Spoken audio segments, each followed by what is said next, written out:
Hello, this is Roland. Welcome. Today I want to just read a little something to you from the Epistle of James. It's a very beautiful passage, and it has to do with facing the trials and temptations and vicissitudes of life. You've probably heard this before. It's very famous, but I want to read it to you. My brethren, count it all joy when you fall into divers temptations, knowing this, that the trying of your faith worketh patience.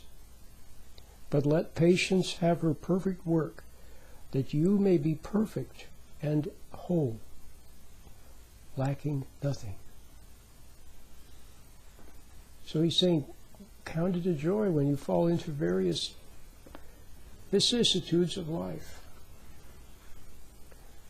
because the trying of your faith worketh patience. And let patience have its perfect work, so that you may be whole and lacking nothing. So what he's saying is that if, like a man once said so cleverly, wish I had said it, he said, there can be no courage without danger.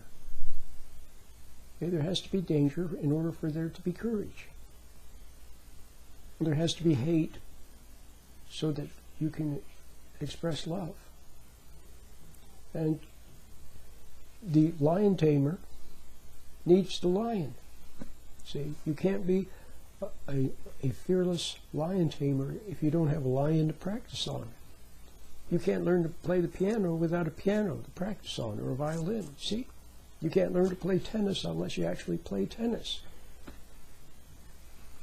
So when people are rude, or people are impatient, or people say mean things, or they mess up, or they, whatever they do, be glad, because it's a chance for you to practice patience, so that patience can have its perfect work, so that you may become complete or whole, lacking nothing. You see? So that's why, you can't go hide in a monastery somewhere. You can't go off and hide, because you need to be out in the world.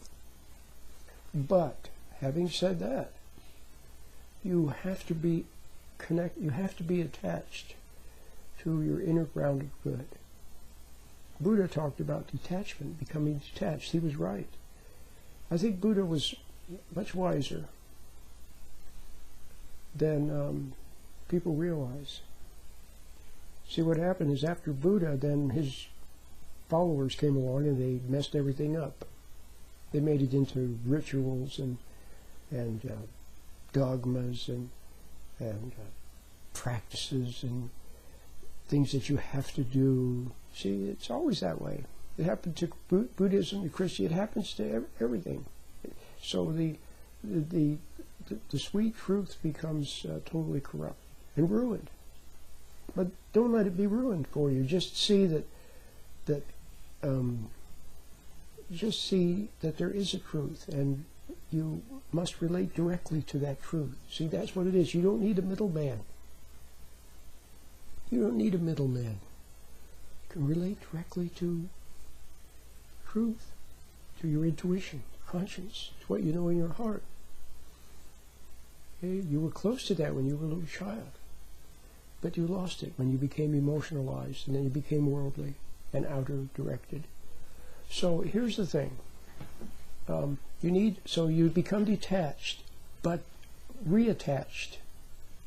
Detached from the world, but attached to your inner good, attached to your intuition, which means that you learn to trust your intuition instead of doubting it.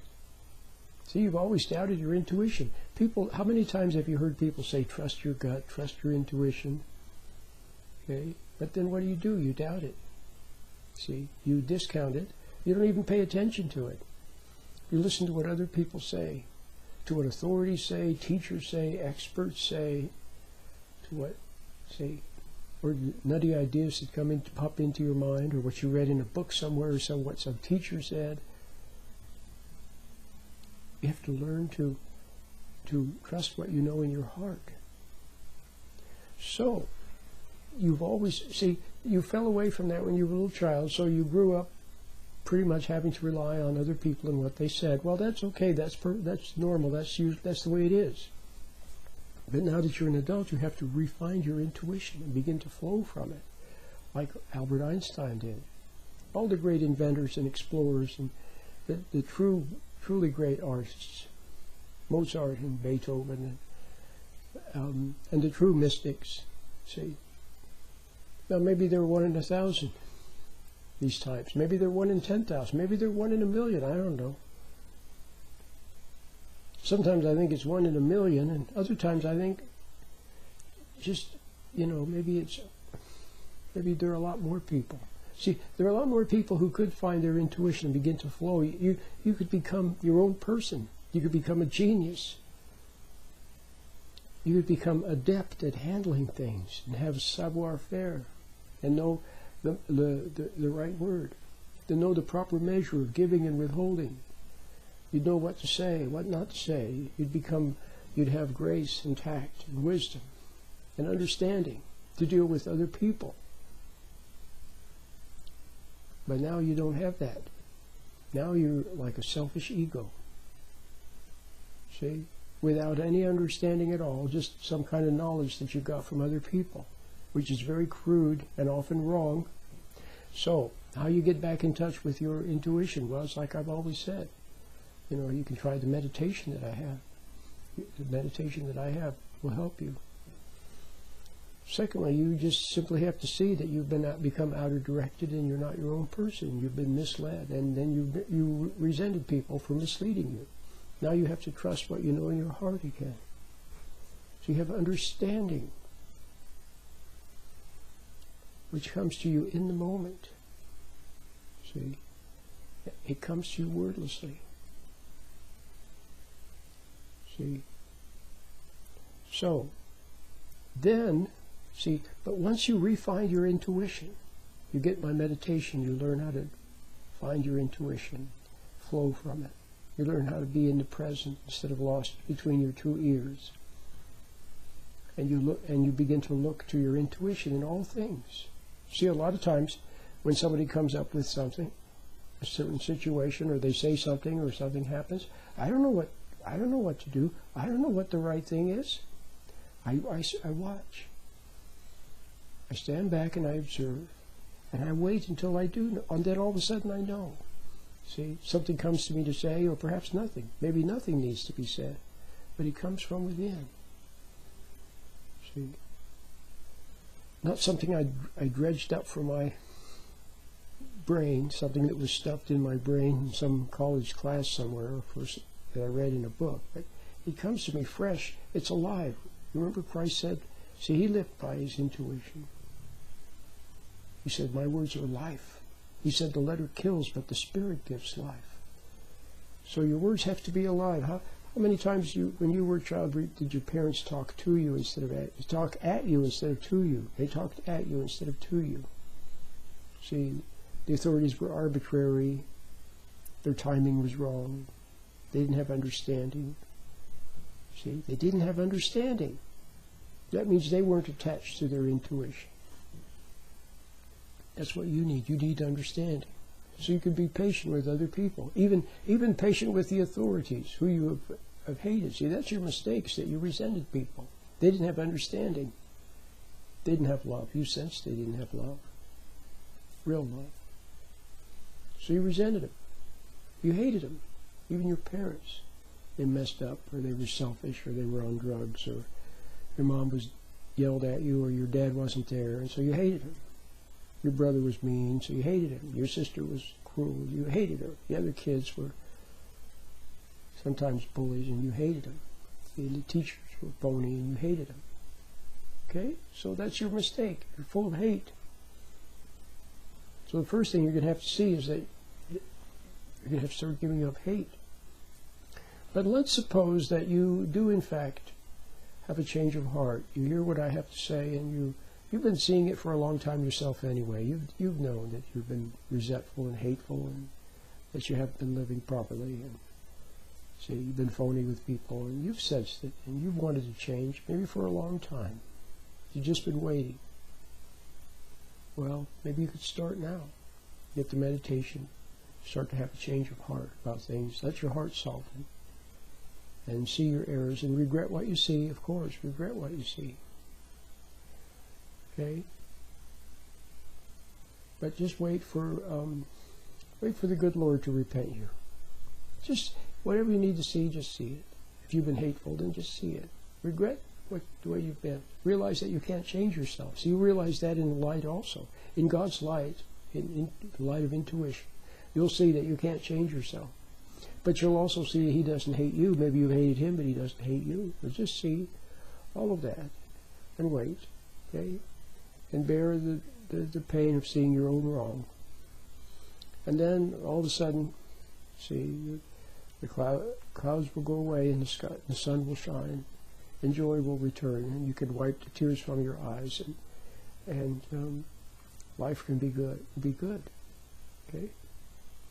So now, see, when you touch your intuition, when you connect with it, see, then what's the first thing you're going to see? You're going to see your own wrongs. You hated your mom, you hated your dad, you hate your husband. See, that's what you're going to see. And if you see it in the light, and instead of resenting the light or resenting seeing it, you simply see it, okay, without resenting seeing it, then what emotion would you experience? It would have to be a bit of sadness or remorse, see, to see your own wrong. Now you have a change of heart. See, instead of thinking it's all wonderful, instead of blaming other people and hating them even more, see, now you see that you're just full of a lot of hate, and then regret. Okay, then the sadness will from that sadness will come sorrow, and then from the sorrow will come a catharsis. And then after the catharsis, joy will return, and then you'll realize that you've been forgiven. You've always been forgiven. You just had to reach out for it. Okay? That you've been stubborn for a long time, very stubborn. You didn't want to admit you're wrong. See? All right. But now that you've made contact with your intuition, now you can meditate. Now you're glad to be in contact with it. Okay. And to practice a little meditation. Then you go out into the world, and now things will be different because you have the light with you. See, in the past, you became afraid of experience, afraid of meeting people, or afraid of a confrontation, or afraid of something going wrong because you always resented it. See, and in your resentment, see, you became separated from your intuition, and then separated, then you reacted. Then you became like a wind-up toy. You just react like an animal. See, conform or rebel. And so as soon as you encountered an authority or any kind of pressure, then you conformed or rebelled. Or conformed and then rebelled and then conformed again. And all of this made you very guilty because you weren't living properly. And so in your guilt, you tried to be extra nice, and that didn't work. And some people eventually just pull into a shell and hide because they know that every new experience they're going to mess it up. See? But now it'll be different. Because now you have become a friend of the light from God. Yes, you have the light with you, and you're close to it now. Now you look to it. See, as you go through life, you go about your business. You go to work, change your oil in your car, go to the grocery store, visit with your friends, go bike riding, whatever you do. But you'll always have that light of intuition with you. And then at certain moments, certain little situations arise, usually involving people, then you wait. See, you're sensitive to the rightness of things, and you wait, and then then you'll just know what to do. Or nothing is to be done, and you just watch. It's just very simple. You begin to live life intuitively, a moment at a time, like the orchestra plays, a symphony plays a symphony, one note at a time. You'll be able to live one life at a time. And when you encounter situations that were like situations in the past, see, where you became angry, where you hated someone, or where you were resentful, or where you ran like a coward, or whatever it was that you did, now you'll encounter the same situation. You'll see the emotions, okay, but you'll have a little distance, and now you'll handle it better, okay? Maybe not perfectly, but you'll handle it better. And then later, you'll handle, if it comes again, you'll handle it even better. So the past is undone in the present, okay? So all the errors of your past, thousands, maybe millions of errors, where you said a little bit something wrong, the timing was off, where you were a little angry, a little resentful, a little impatient, see? Now when you meet the present moment, you handle it properly. See? Now you have a new way of living. So the past is undone. You learned a new way of relating to people with patience and with understanding instead of resentment and hostility. And that way you grow. So now you see why James said, count it a blessing when you encounter various temptations, because the testing of your faith worketh patience. Let patience have its perfect work, that you may be whole and lacking nothing. Okay? So I'm going to stop at that point. I hope you enjoyed today's little lecture. My name is Roland.